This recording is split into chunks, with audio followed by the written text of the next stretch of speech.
Hallo liebe Zuschauer. Ja, in meinem Film, wo die Schlange mich verfolgt hat in der Nacht, hatte ich ja auch erwähnt, dass ich mal herausfinden möchte, wo sich eine Schlange bei mir verstecken kann am Haus. Hinter mir ist ja die Bananenstaude oder die Bananenstauden und da vermute ich ja die Kobra drin.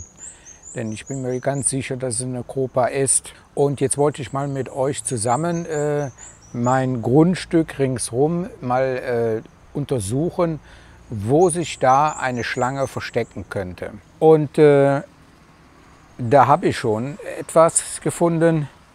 Und zwar hier im unteren Bereich in den Schlitzen, da verstecken sich Skorpione.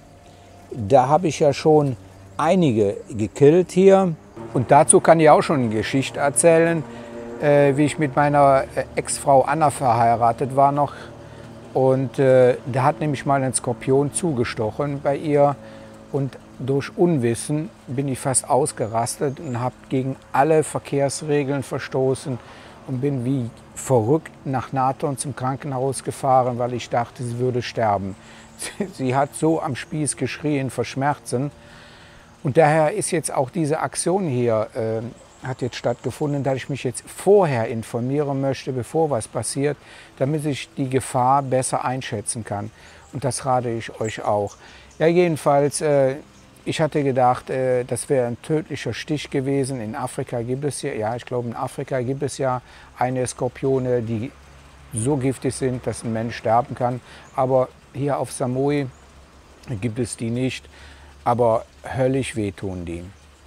Und da muss ich sagen, 1A im Nathorn Emergency, sofort wurde ich in Emergency reingelassen. Ein Arzt kam dann auch sofort und der mich dann aufklärte und mich dann auch beruhigte.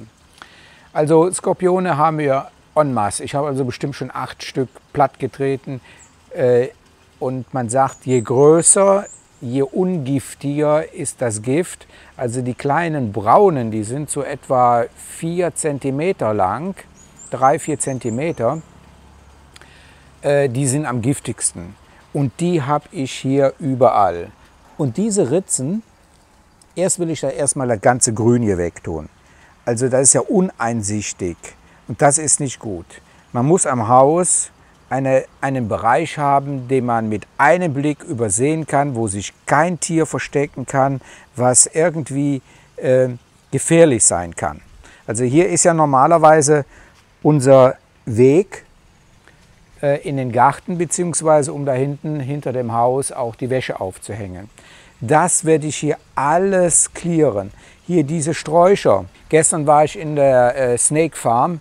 Und die sagten, die Schlangen sind auch schon mal in den Bäumen. Und wenn so eine Schlange hier im Baum drin ist und die wartet jetzt auf einen Vogel und ich komme da dran vorbei und dann fühlt die sich angemacht und dann beißt sie mich nachher noch. Also diese beiden kleinen Bäumchen, die müssen dran glauben, die werde ich abschneiden. Ich möchte hier lang gehen und ich möchte nicht die Angst haben, dass mich jetzt hier aus dem Strauch, vor allen Dingen, wenn die Blätter wieder alle dran sind, mich was attackiert, weil die Schlange sich bedroht fühlt. Diese Schlitze hier, ideal für Skorpione, das werde ich euch dann zeigen. Die werde ich ausfüllen mit Bauschaum. Ich weiß nicht, was unter dem Strauch ist zum Beispiel. Den werde ich auch beseitigen. Und hier unten, da habe ich schon gesehen, dass mein Labrador Jam hier immer durchgeht. Und ich bin da fest von überzeugt, dass die irgendwo da im Gestrüpp ist. Da ist es ja auch super bequem und geschützt. Und auch hier, das wird alles geklärt. Ich hatte ja eigentlich heute einen Termin mit dem Phil, das ist unser Schlangenfänger oder einer unserer Schlangenfänger. In einem Folienfilm habe ich das ja erwähnt, der ist ja leider von einer Kobra gebissen worden vor einigen Wochen und hat es Gott sei Dank überlebt. Der wollte also heute vorbeikommen und sich das mal ansehen. Ich weiß jetzt nicht, ob er jetzt da reingehen wollte, wo jetzt die Bananenstauden da stehen. Keine Ahnung. Aber eins würde ich machen, das war ein Tipp von einem Zuschauer. Ich werde hier ringsrum eine große Zone kahl schneiden an Gras und dann werde ich habe 7 Kameras, dann werde ich ringsrum 7 Kameras aufstellen und dann werde ich da einen China-Böller reinwerfen, die krachen ja fast 1 Minute lang und glaub mir, wenn da was drin ist, das ist dann anschließend weg und ich hoffe, dass ich dann vielleicht die Schlange auf meiner Kamera drauf habe. Und danach werde ich da reingehen und dann alles sauber machen, dass sich da alles an Schlangen unwohl fühlen. So, das aber hierzu, das ist dann eine andere Aktion. Jetzt gehen wir mal weiter rum, zeige ich euch mal mein Grundstück. Das ist ja der Garten von Pitti. Da muss man eben halt nur den Abstand zwischen den Blumentöpfen genügend groß halten, dass sich also dazwischen keine Schlange verstecken kann und die man womöglich beim Schlafen stört. Und dann hat man das Problem, dass man vielleicht gebissen wird. Genauso hier ein wunderbarer Platz für eine Schlange. Und hier genauso. Das hier muss alles jetzt jedes Mal sauber gemacht werden. Das ist ja mein Garten. Den halte ich immer schön kurz, damit ich das übersehen kann, ob sich da was bewegt. Das ist alles in Ordnung. Hier habe ich noch einen Punkt. Hier drunter, da ist auch ein wunderbarer Fleck für Skorpione und vielleicht auch für kleine Schlangen. Vor allen Dingen, wenn das Grünzeug bisschen hochgewachsen ist. Das würde ich dann beseitigen. Übrigens, hier hängt meine Schlangenfalle. Ich habe jetzt da auch, da seht ihr das, eine Halterung für die Kamera dran gemacht. Wenn es sein sollte, dass ich sie sehe, dann kommt da auch die Kamera dran und da ist auch der Gesichtsschutz, wenn es richtig brenzlig wird. So, dann haben wir ja unsere private Beach hier und da habe ich den Platz. Hier unten drunter weiß ich auch nicht, was sich da tut.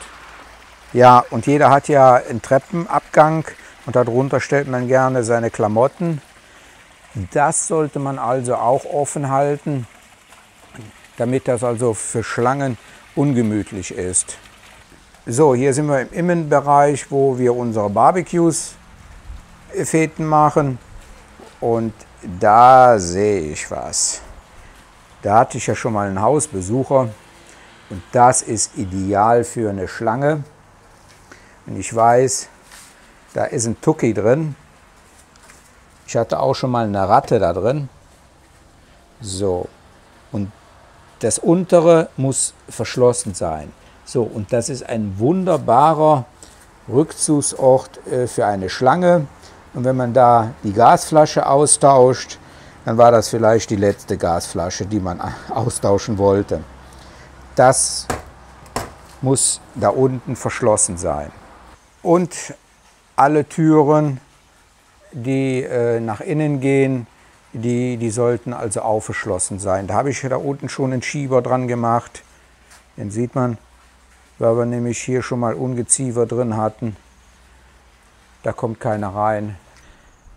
Also es ist kein großer Aufwand, mal zu gucken, wo Schlangen oder Skorpione sich hier verstecken können, um das dann eben halt abzustellen, damit man sich sicherer fühlt. Man muss mit der Gefahr leben. Ich kenne das, ich habe ein paar Jahre in Australien gelebt, da war es ja noch extremer. Man muss die Gefahr kennen und dafür habe ich ja jetzt auch diese Serie gemacht mit Schlangen, Cobra, um das besser einzuschätzen. Und dann hat man eigentlich keine Angst mehr, man wird eben halt nur vorsichtiger. und das ist auch gut so. Mit dem Hund ist natürlich eine Sache, der weiß das ja alles nicht. Ich weiß nicht, wie ich das mache mit ihm.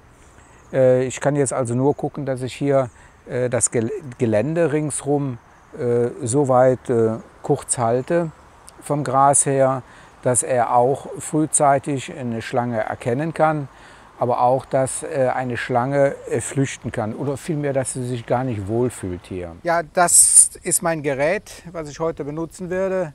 Und dann werde ich die Bäume hier abschneiden, das Gras kurz machen und ringsherum auch noch alles einkürzen. Aber das solltet ihr im nächsten Film sehen. Okay, tschüss!